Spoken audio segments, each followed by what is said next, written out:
ऐसी चीज़ है जो आपके अलावा अंधा भी देख सकता है? मेरे अलावा अंधा भी दे सकता है। एतमाद। क्या चीज़? एतमाद।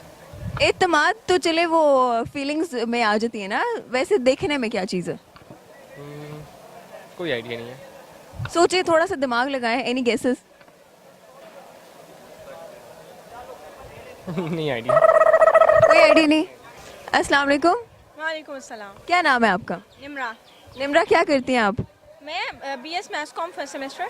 First semester. चले, मैं आपका जनरल नॉलेज चेक करती हूँ। मेरा सवाल आपसे ये है कि कौन सी ऐसी चीज़ है जो आपके अलावा अंधा भी देख सकता? मेरे अलावा अंधा भी देख सकता है।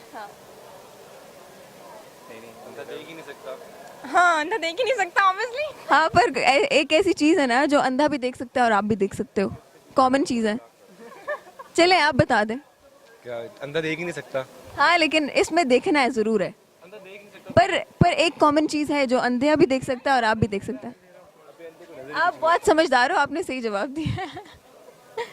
अच्छा, चलें, आपका जवाब है अंधेरा।